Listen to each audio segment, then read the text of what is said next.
මේ රටක් වැළඳගත් තථාගත වචනයනේ අචින්තිතම්පි භවති චින්තිතම්පි විනස්සති. තථාගතයන් වහන්සේ බණ කියනකොට කොහොම තියෙන්නේ නැද්ද? ඒ උන්වහන්සේගේ අසංකේය වූ කල්පලක්ෂ 4ක් පෙරම් පුරලා ඒ ලබාගත් අවබෝධය තුලින් සිද්ධ කළ දේශනාවන් වලදී අපි සංසාරේ කවදා හරි පින් කරන්න ඕන බුදු කෙනෙක් ඉස්සරහ බණ ටිකක් අහන්න. දේශනා විලාසය කියන එක හරි වැදගත්. එතනදී මම දේශනා කරන්නේ මේ කවදාවත් මේ ලෝකේ හිතන දේ වෙන්නේ නැහැ, වෙන දේ හිතා ගන්න බෑ. ඇත්තනේ. ගොඩක් තරුණ මහත්තුරු කට්ටිය කල්පනා කරනවා. ඒ කට්ටියගේ ජීවිතේ වෙන්නෙම හිතන දේ නෙමෙයි. ඒක කොච්චර කාවැදුනද කියනවා නම් මම දැක්ක තරුණයෝ මේ ටැටූ විදිහට ඒවා ඩිසයින් කරගෙන තියෙනවා. එතකොට වාහනවල ගොඩක් මිනිස්සු මේක ගහගෙන තියෙනවා. කොරියාවේ රැකියා කරන තරුණ පිරිසක් කතා කරලා ෆොටෝ එකක් කරන වැඩ කරන මැෂින් එකේ ගහලා. මං ගාව ඇයියෝ කොයි මැෂින් එකේ ගැහුවේ? නෑ හාමුදුරුවනේ වෙන්නේ මොකද්ද කියලා හිතා ගන්න බෑ කිව්ව ඊළඟ මොහොතේ. මොකක්ද වෙන්නේ කියලා කොහොමද හිතාගන්නේ?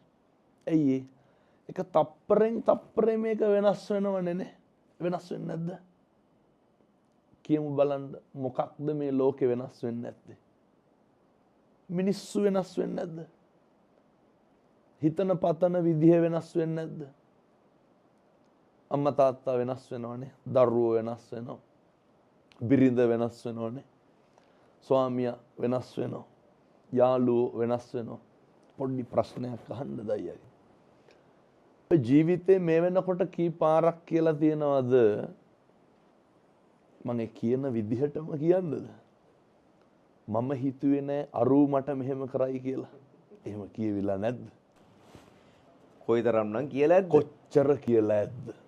එතකොට කවුද එහෙම කියලා දෙන්නේ? කවුද එහෙම කරලා තියෙන්නේ? කවදාවත් අර දුරින් හිටපු මිනිස්සු හින්දා එහෙම කියන්න වෙලා තියෙනවද? නෑ. ළඟ හිටපු කෙනෙක්. ළඟම හිටපු කෙනෙක්. ඉතින් කොහොමද හිතාගන්නේ එහෙම වෙයි කියලා? අන්තිමේට කියනවා මම හිතුවේ නෑ ඌ මට එහෙම කරයි කියලා. ඇත්ත. මේ ලෝකේ හිතන දේ වෙන්නේ නෑ. වෙන්නේ මොකද්ද කියලා හිතාගන්නත් බෑ. එහෙම හිතා ගන්න පුළුවන් නම් මිනිස්සු ඇසුරු නිසුරු කරනකොට මිනිස්සු තීරණය කරනවා මිනිස්සු කොහොමද සමාජාශ්‍රය කියන එක හදා ගන්න ඕන, කොච්චරක් ලං වෙන්න ඕනද කියන එක. දැන් උදාහරණයක් විදිහට මැරෙන දිනේ දන්නවනම් මොන විදිහට මේ කල් ක්‍රියාව අපේ වෙනස් වෙයිද? මැරෙනවා කියලා දන්නවා. මොකද්ද කියන්නේ? දැන් කවුරු හරි මැරුණාම කියනව නේද? අපි කියනවා ගිහිල්ලා දුක් වෙන්න එපා කවුරුත් මැරෙනවා. එතකොට කියනවා හාමුදුරුවනේ මැරෙනවා කියලා දන්නවා. නමුත් මෙහෙම මැරෙයි කියලා හිතුවේ නැහැ. අචින්තිතම්පි භවති චින්තිතම්පි විනස්සති. ඇත්තටම මේ ලෝකේ හිතන දේ වෙන්නේ මොකද්ද කියලා කවදාවත් කිසි කෙනෙකුට කියන්න බෑ. අවිනිශ්චිතකම කොච්චරද කියනවා නම් ඒවා තේරුම් ගන්න පුළුවන් නම් හරි වටිනවා. මම මේ රිනම කතා කරනව නෙමෙයි හොඳේ. අවිනිශ්චිතතාවයේ ඔළුවේ තියාගෙන අසුබේ දිහා බලන්න කියනවා නෙමෙයි. වෙනස් වෙනවා කියලා දැනගෙන ජීවත් වෙන්න ඕනේ. එතකොට දුක අඩුයිනේ. පොඩි යෝජනාවක් කරන්න දැන් මේක ලොකු පිරිසක් බලන හින්දා ලොකුවට බලාපොරොත්තු තියාගන්න එපා. අරමුණක් තියෙන්න ඕනේ. මොකක් හරි නේ ප්ලෑන් එකක් තියෙන්න ඕනේ මිනිස්සුන්ට. ඒ වුණාට ලොකුවට බලාපොරොත්තු තියාගන්න එපා. අර බලාපොරොත්තුයි ප්‍රතිරූපයි හරි ඉක්මනට කඩාගෙන වැටෙනෝනේ.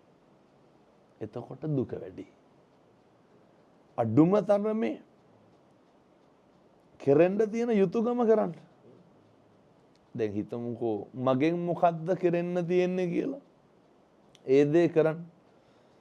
කිසිම පුද්ගලයෙක් ගැනවත් කෙනෙක් ගැනවත් බලාපොරොත්තු තියාගන්න එපා.